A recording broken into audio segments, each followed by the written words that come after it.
Hello everyone, स्वागत है एक और नए वीडियो में। और ये थोड़ा ज़्यादा रॉ वीडियो होने वाला है। तो स्टार्ट करते हैं जल्दी से। तो जो हम लोग ETF का पोर्टफोलियो बनाए थे लास्ट मंथ, उसका थोड़ा अपडेट देने वाले हैं। एंड बहुत सारी चीज़ें और भी थोड़ा सा डिस्कस करने वाले हैं हम लोग। जैसे स्मॉल कैप है, बाकी सारी चीज़ें जिसमें वैल्यू अपॉर्चुनिटीज़ आई थी। तो उस समय हुआ क्या था कि इतने ज़्यादा वैल्यू अपॉर्चुनिटीज़ आने के बाद कहीं ना कहीं बहुत सारे लोगों का जो कॉन्फिडेंस है वो काफ़ी डाउन हो गया था। एंड ये ऐसा मतलब बहुत सारे लोगों को लग रहा था कि क्या पता ये ऊपर आएगा भी नहीं आएगा। ठीक है। बट इसलिए इसमें एक चीज़ बहुत इंपॉर्टेंट होता है जो हम हमेशा बोलते हैं कि बैक टेस्टिंग करना बहुत ज़रूरी है। ठीक है। एंड पास्ट में देखना ज़रूरी है कि ये अगर हुआ है पास्ट में तो आगे क्या हुआ है, जिससे हमको फिर कॉन्फिडेंस आता है। ठीक है। तो ये एज इट इज़ हमको ये चीज़ देखने को मिला था और ये चीज़ हम लोग बहुत बार डिस्कस कर भी चुके हैं। एंड सेम 2 हफ्ते में ऑलमोस्ट सारी चीज़ें जो है वो कवर कर दिया। ऑलमोस्ट, थोड़े दिन में और कर जाएगा, बट ऑलमोस्ट जो है वो कवर कर चुका है। ठीक है। एंड अब यहाँ पे अगर हम बात करें तो एक पोर्टफोलियो हम लोग बनाए थे ETF पोर्टफोलियो 2027। अगर आप वो वीडियो नहीं देखे हैं तो डिस्क्रिप्शन में उसका वीडियो का लिंक डाल देंगे, आप लोग जाके देख सकते हैं। तो हम लोग बेसिकली ETF ट्रेडिंग करते हैं एंड उसका भी स्ट्रैटेजी अगर आपको जानना हो तो वो भी हम डिस्क्रिप्शन में डाल देंगे, आप लोग देख सकते हैं।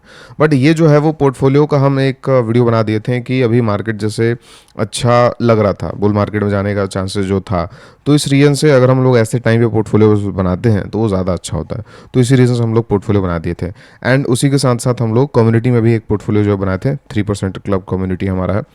तो इस पोर्टफोलियो में हम लोग बहुत सारी चीज़ें ऐड किए थे based on value and based on momentum. ठीक है।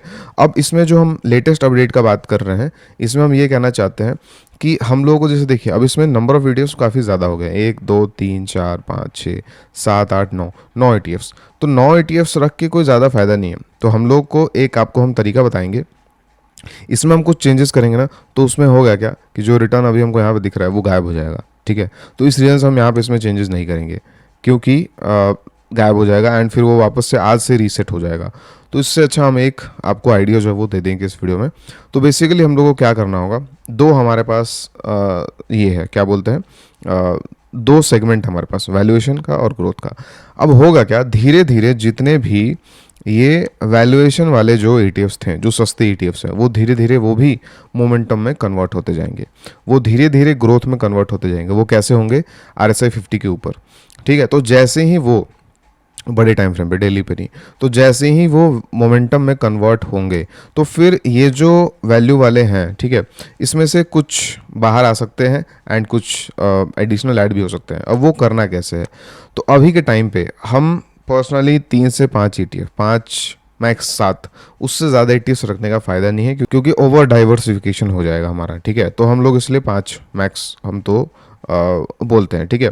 तो उसके लिए हम लोग को अगर इसमें से टॉप 5 सेलेक्ट करना होगा तो क्या करना होगा, जितने भी हम लोग चीज़ें पढ़े हैं या जो स्ट्रैटेजी हम उस वीडियो में आपको बताए थे वीकली टाइम फ्रेम पे, वो आपको एज इट इज़ यूज़ करना होगा। एंड आज के टाइम पे जो सबसे स्ट्रॉन्गेस्ट सेक्टर्स हैं उनको ग्रोथ में रखना होगा, एंड जो सबसे सस्ते सेक्टर्स हैं उनको वैल्यूएशन में रखना होगा। ठीक है। एंड जो रिलेटिवली, जैसे हमको कोई ना कोई ETF या सेक्टर को हमको सेक्रीफाइस करना पड़ेगा, क्योंकि हम लोग ओवर डाइवर्सिफिकेशन नहीं कर सकते। तो हम लोगों को ना इसमें से कुछ निकालने पड़ेंगे, कुछ डालने पड़ेंगे। निकालेंगे हम कौन सा, डालेंगे कौन सा, वो हमको फिर से आपको बता देते हैं। जो सबसे स्ट्रॉन्गेस्ट है उसको हम लोग ग्रोथ में रखेंगे। एंड जो अगर हमको 5 डालना है तो हम 3 स्ट्रॉन्गेस्ट रखेंगे, 2 वैल्यू का रखेंगे। तो 3 जो सबसे स्ट्रॉन्गेस्ट होंगे वो हम यहाँ पे रखेंगे, एंड जो 2 सबसे वीकेस्ट होंगे उसको हम लोग वैल्यूएशन में रखेंगे, सस्ते में रखेंगे। अगर हम लोग 7 रखना चाहते हैं तो उसी के अकॉर्डिंग हम लोग 4 और 3 का कॉम्बिनेशन बना सकते हैं, बट हम लोग को इनमें से कुछ को बाहर निकालना पड़ेगा। ठीक है। अब एक एग्जांपल हम लोग ले लेते हैं। तो हमारे पास जैसे हेल्थ केयर का ETF है, CPSE है, मोतीलाल का एनर्जी का ETF है। तो इन तीनों ETF में हम लोग को देखना है, एनर्जी है, CPSE है एंड फार्मा है। इन तीनों में हमको सबसे स्ट्रॉन्गेस्ट कौन सा लग रहा है, इन तीनों में हमको मतलब जिसमें ब्रेकआउट हो चुका है, तो एनर्जी और हमको CPSE, ये दोनों ब्रेकआउट कर चुके हैं। तो हमको इसको निकालना पड़ेगा। क्यों, ना ही मतलब ये खराब नहीं है, बट हम लोग ओवर डाइवर्सिफिकेशन नहीं करना चाहते। तो इस तरीके से हम लोगों को टॉप 5 या टॉप 7 ETFs जो है वो सेलेक्ट करने होंगे, स्ट्रॉन्गेस्ट। एंड किस बेसिस पे, RSI 50 के बेसिस पे, कौन से टाइम फ्रेम पे, बड़े टाइम फ्रेम पे। ठीक है। तो जो स्ट्रैटेजी का थोड़ा डिटेल है वो उस वीडियो में आप लोग देख लीजिएगा। हम आपको ये अपडेट जो है वो आपको देना चाहते थे, तो ये अपग्रेड आपको हम दे दिए। इससे होगा क्या, अगर यहाँ से बुल मार्केट आता है तो उसका हम लोग को मैक्सिमम एडवांटेज मिल पाएगा अगर ये चेंजेस हम लोग अपने पोर्टफोलियो में करते हैं। तो इसीलिए चेंजेस करना थोड़ा इंपॉर्टेंट है, ठीक है।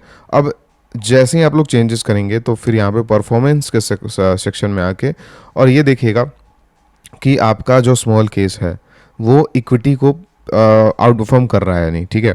और वो विथ टाइम आपको यहाँ पे देखना जो है वो मिलना शुरू हो जाएगा कि आपका, जैसे यहाँ आप देखिए 27 मार्च को यहाँ से कितना गैप था दोनों में, आप लोग देखिए 94 था इक्विटी और 88 था हमारा स्मॉल केस। और आज के दिन ये जो गैप है, उस दिन गैप कितने पॉइंट्स का था, 5 पॉइंट का था, और आज के दिन ये गैप सिर्फ 3 पॉइंट का है। परसेंटेज टर्म में भी काफ़ी ज़्यादा डिफरेंस आया है। तो इसका मतलब क्या, हमारा पोर्टफोलियो आउट परफॉर्म कर रहा है, बिल्कुल कर रहा है। एंड जो आज चेंजेस का हम लोग बात किए हैं, हम लोग कम ETFs रखेंगे, स्ट्रॉन्गेस्ट को रखेंगे, तो वो हमारा जो आउट परफॉर्मेंस है वो और बढ़ जाएगा। तो ये सिंपल सा अपडेट है जो हम आपको देना चाहते थे। ये पोर्टफोलियो में हम लोग चेंजेस जो है वो कर सकते हैं। और अगर आप हमारे कम्युनिटी में जुड़ना चाहते हैं तो आप लोग डिस्क्रिप्शन में जो फर्स्ट लिंक है उस पर क्लिक करके सारे डिटेल जो है वो चेक कर सकते हैं।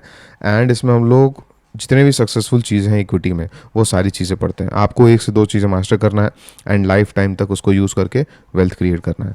आप लोग कूपन यूज़ कर सकते हैं APR। एंड हम लोग मिलते हैं नेक्स्ट वीडियो में। Thank you so much.